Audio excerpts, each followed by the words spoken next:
It got muddled up with Charles Darwin's ideas about evolution.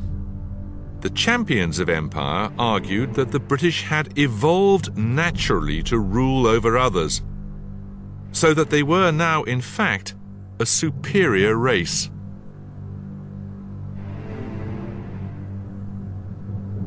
Everywhere we see the European as the conqueror and the dominant race, and no amount of education will ever alter the decrees of nature's laws.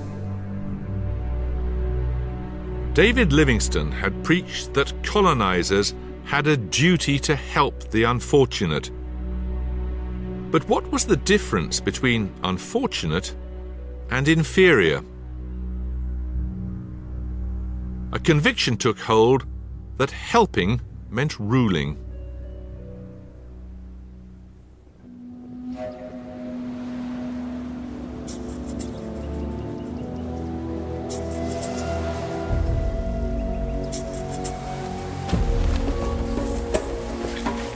One man who felt this new aggressive sense of mission more keenly than any other came to southern Africa in 1871.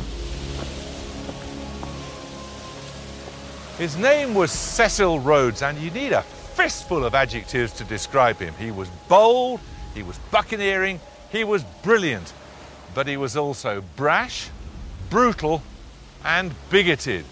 He added great tracts of Africa to the empire, on the principle that, as he put it, we are the first race in the world, and the more of the world we inhabit, the better it is for the human race. The empire was built or stolen from others by mavericks, and Rhodes was the maverick's maverick. He did as he pleased and only told the politicians in London afterwards. He made war. He created colonies off his own bat. Rhodes called the English God's chosen instrument in carrying out the divine idea. It could almost have been David Livingstone talking.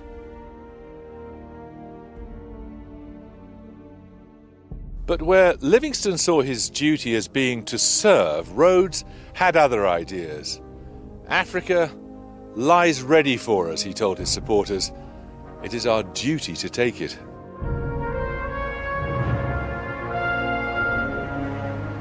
Livingstone's treasure was in heaven. Rhodes's was on earth, or under it.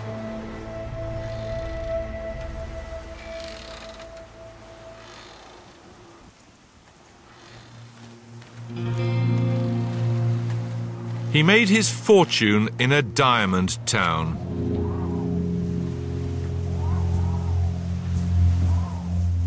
Today it's been recreated to give a flavour of what it was like in the 1880s. A place of high hopes and low living, where desperate men came to get rich or die trying. Then it was known simply as New Rush.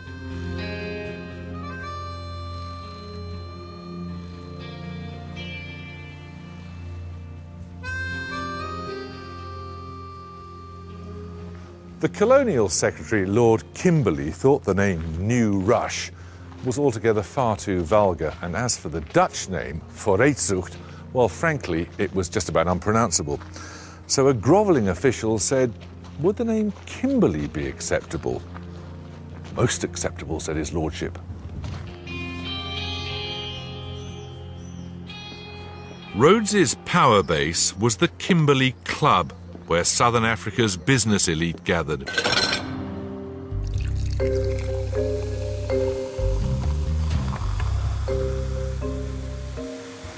They said you could find the 5 richest men in Africa at this bar. But Rhodes was actually less interested in money than he was in power, and specifically in realizing what he called my idea.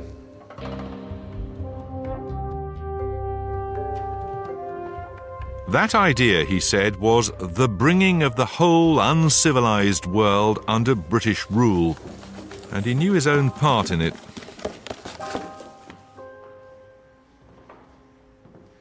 Rhodes sketched out his dream on this very map. It is of British territory running right down the spine of Africa. In pencil, he drew the proposed course of a railway line that began at the Cape at the tip of southern Africa, up through South Africa, through what is now Zambia, on into Uganda, into Sudan, and then to Cairo on the Mediterranean. He believed that this would create a territory fit for white men that will be bigger and more populous than the United States.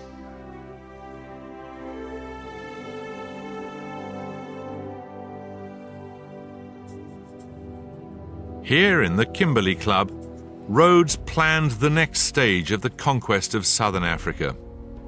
And he would be its leader, not as a soldier, but as a businessman. His irregular army of so-called pioneers was sent north in search of new territory. Take what you can, said the British Prime Minister Lord Salisbury, and ask me later.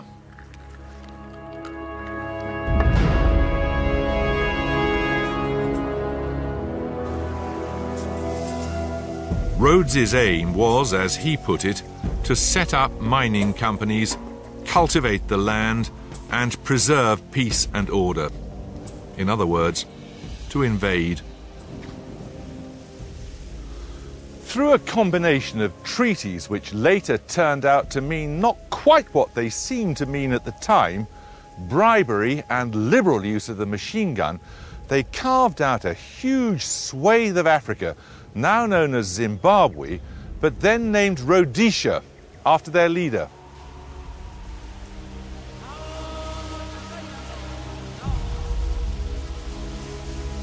If ever there was a country founded on blood and greed, Rhodesia was it.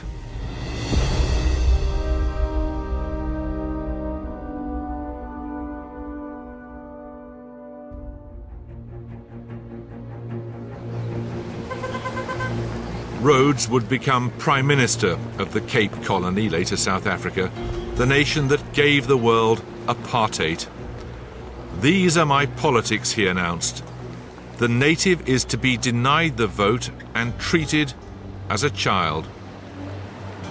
This was what Rhodes's great dream, the duty of the white race to civilize the earth, came down to.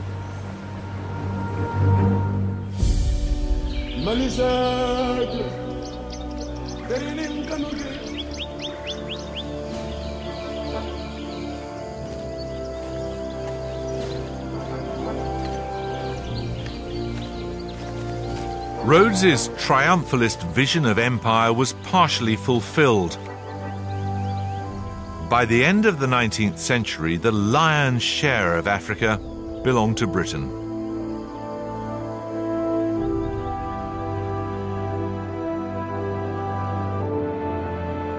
But the business of actually running the world's untidiest empire was a rather more humdrum affair.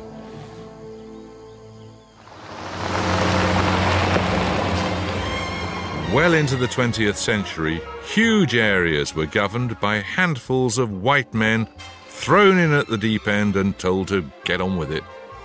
A British district officer. For much of the year, he's on tour, visiting the remote villages of his district. His arrival at a village is a great occasion. Elders and councillors come down to the water's edge to meet him. For Mr. Todd, although only 24, rules over some 20,000 people with far greater authority than that wielded by any civil servant here at home.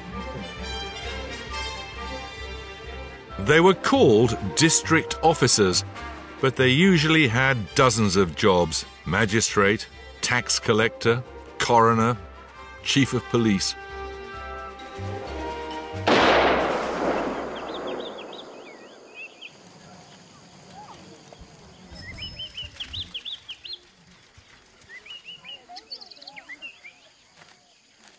In the 1930s, the population of British Africa was reckoned at about 43 million. It was administered by a mere 1,200 officials. One of those officials, looking around and seeing how one young man with perhaps 6 native soldiers might be in charge of 100,000 people, remarked, Britain's entire position rests upon bluff.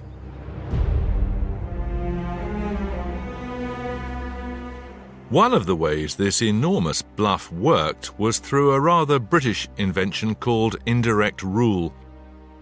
All over the empire, local rulers were persuaded, bribed, or threatened into throwing in their lot with the British. The British pulled the strings from behind the scenes. And if there wasn't a ruler, they just invented one.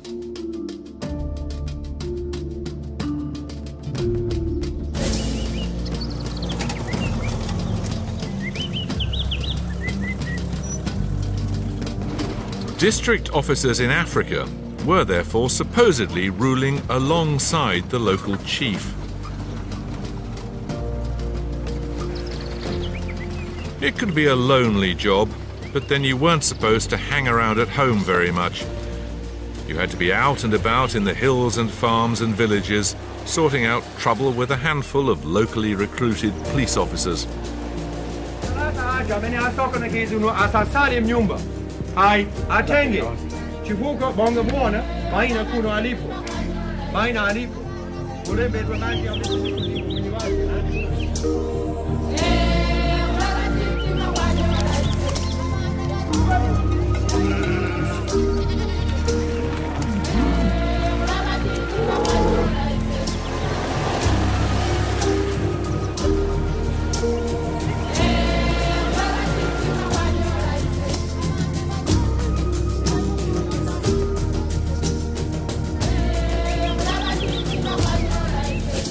As for preparation, well, if you could survive at British public school, you could survive anything.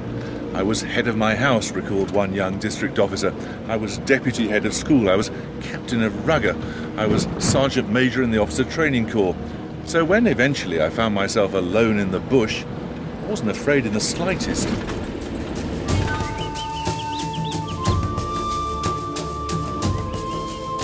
Quite often it worked pretty well. One European writer travelling through British Africa was certainly impressed. Never since the days of ancient Greece, he said, has the world been ruled by such sweet, just, boyish masters. Right, thank you, Safer. Will you ask the defendant what he has to say about it, please, Lieutenant?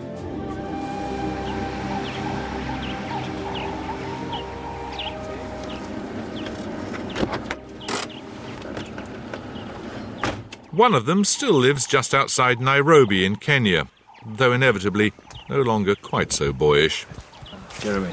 How do you do? Very good to see you. Thank you for having us. More than welcome. Thank you.